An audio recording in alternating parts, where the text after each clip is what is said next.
Hola, soy Martín y hoy vamos a ver algoritmos recursivos en Python. Primero vamos a definir qué es un algoritmo recursivo. Este tipo de algoritmos lo que tiene en particular es que definen una solución en función de llamadas a la misma función. ¿Qué significa eso? Vamos a darlo con un ejemplo concreto. Imaginemos que queremos desarrollar el factorial de un número. Como todos sabemos, el factorial de 5 se escribe como 5 por 4 por 3 por 2 por 1. En la versión que teníamos hasta ahora, lo que hacíamos era tomar este valor, decrementarlo n veces y cada vez que lo decrementábamos multiplicábamos el resultado hasta ahora por el valor menos 1.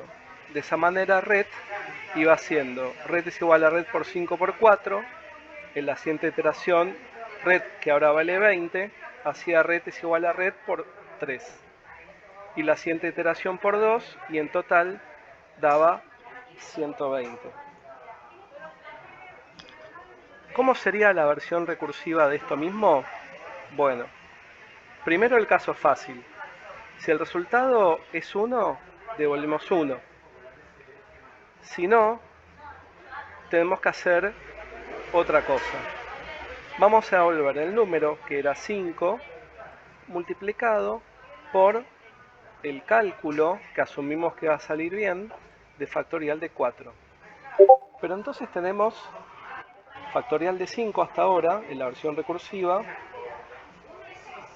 como 5 por factorial de 4. Eso no está resuelto. Se tiene que resolver primero factorial de 4 para luego multiplicarlo por 5. Si entramos con 4, vemos que hace lo mismo. Hace 4 por factorial de 3. Y va a repetir este proceso hasta que llegue a 1, donde no hace una llamada recursiva, directamente devuelve el 1. Entonces va a ser 3 por 2, y en vez de hacer acá factorial de 1, que en este caso no tendría sentido, directamente pone el 1. Entonces podemos ver que hace lo mismo que la versión iterativa. ¿Habrá alguna diferencia entre las dos? Bueno, en el resultado se supone que no. Las dos en otra materia van a poder demostrar que son igual de eficientes, pero hay otras diferencias sutiles. Por ejemplo, ¿cuál es más declarativa que la otra? Si vemos la definición matemática, ¿sí?, que dice factorial de n es igual a 1 si n es igual a 1, o n por factorial de n menos 1 si n es mayor que 1, van a ver que la versión recursiva se parece mucho más a esto que la versión iterativa. Por eso decimos que es más declarativa. La otra cosa que tiene que pasar en la versión recursiva es que haya un caso base, o sea, un caso que no sea recursivo, que se pueda resolver sin llamadas a sí mismo. Si no pasa esto, la función no finaliza. ¿Qué condiciones tenemos que cumplir para que una función recursiva finalice? Bueno, solamente dos. Primero, tiene que haber un caso base, es decir, no recursivo, para evitar que la recursión sea infinita. Y lo segundo es que cada llamada recursiva se tiene que hacer con un elemento de menor complejidad, en general más chico, para garantizar que las llamadas converjan al caso base. Si nosotros podemos garantizar 1 y 2, podemos demostrar que el algoritmo va a finalizar en algún momento. En el caso del factorial, se cumple, vamos a ver por qué. Si ustedes se fijan, el caso base es cuando n es igual a 1. Así que cumplimos la primera parte. Y la segunda parte, que es la llamada recursiva, se hace con número menos 1, o sea, más chico que número. Por lo tanto, en algún momento va a converger al caso base y por lo tanto significa que tenemos garantizado que termine. En la versión iterativa también se puede demostrar que termina. En este caso, se puede demostrar que el while en algún momento se deja de satisfacer. La diferencia es que en las versiones iterativas la demostración es artesanal y la versión recursiva es un poco más automático. Bien, ¿qué otras cosas tenemos de diferencias entre iterativo versus recursivo? Bueno, las versiones recursivas suelen ser un poco más breves, además de más declarativas, porque hacen la mímica de la definición matemática, pero a veces, como vamos a ver más adelante, pueden ser más lentas. Ojo que a veces también pueden ser más rápidas, depende de cada caso. Esto no es una fórmula ni una generalización. Las versiones iterativas a veces suelen ser más declarativas en el sentido de que está claro cómo resuelven el problema, no en el sentido de la mímica de lo que decíamos antes, ¿sí? La versión iterativa dice paso por paso cómo me acerco a la solución. Y lo estamos viendo. En la versión recursiva hay que imaginárselo. Bien, por lo tanto no hay una regla general que indique cuándo resolver un problema de una manera u otra. Lo tenemos que ver para cada caso y vamos a ver estructuras de datos más adelante que van a requerir implementaciones recursivas preferentemente. Vamos a ver otro caso de recursión. Hasta ahora nombramos un solo tipo de recursión, que es la recursión lineal. La recursión lineal es cuando se hace una sola llamada recursiva en la misma función. Cuando tenemos dos o más llamadas, deja de ser lineal y el ejemplo que se suele dar para estos casos es la sucesión de Fibonacci. La sucesión se define de la siguiente manera. Fibonacci de 0 es 0, Fibonacci es 1 es 1, y si n es mayor que 1, Fibonacci de n es Fibonacci de n-1 más Fibonacci de n-2. ¿Cómo sería la versión recursiva? Bueno, como dijimos, va a ser la mímica de esto, ¿no? Para n igual a 0 devolvemos 0, para n igual a 1 devolvemos 1, y si no, devolvemos Fibo de n-1 más Fibo de n-2. Nuevamente, si nosotros pasamos por la línea de comandos Fibo de 4, lo que va a hacer es, va a ser Fibo de 3, porque n-1 es 3, más Fibo de 2. ¿Sí? Pero ¿qué pasa acá? Esto no termina, porque Fibo de 3 y de 2 también van a ser recursivas. Hay que abrir una por una. Si abrimos Fibo de 3, va a ser Fibo de 2 más Fibo de 1,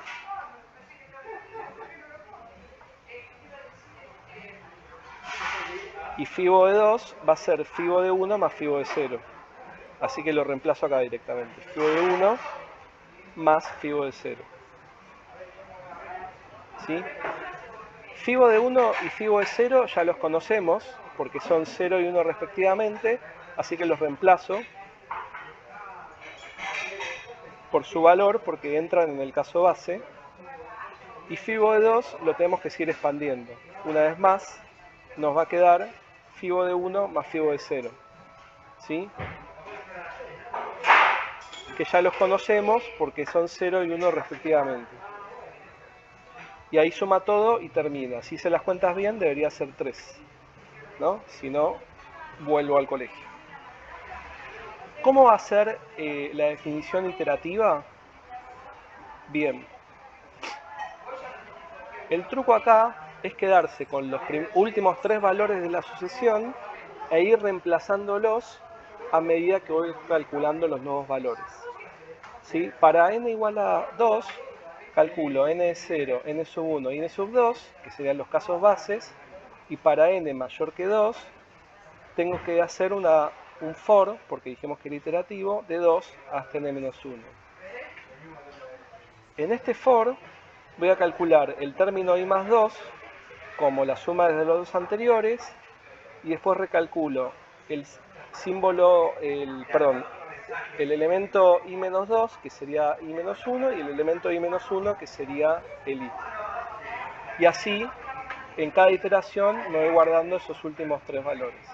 Al final, retorno n sub 2. ¿Sí? Podemos ver, después cuando lo pasen a Python, que ambas funciones van a devolver el mismo resultado. Nuevamente, demostrar que terminan la versión iterativa no es trivial. Lo otro que acá sí va a cambiar es que la versión recursiva de FIBO va a tardar bastante más que la versión iterativa. Si en este caso quizás no convenga usar la versión recursiva, la damos con fines didácticos, ¿sí? Pero la otra cosa, digamos la ventaja, es que a diferencia de la versión iterativa, podemos demostrar de manera automática que termina, porque tenemos dos casos bases y dos llamadas recursivas donde se llaman ambas con un valor más chico que n.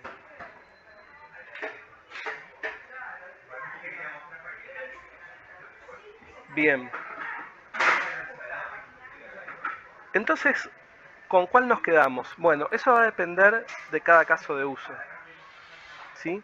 En otras materias, donde van a poder demostrar el tiempo de ejecución de un algoritmo, van a tener más herramientas para elegir con cuál nos quedamos.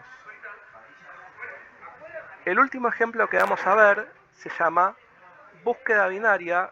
En realidad, por ahora serían listas ordenadas, ¿sí? Porque vector es un tema que viene más adelante. Y la idea es la siguiente. Supongamos que tenemos una lista ordenada de números.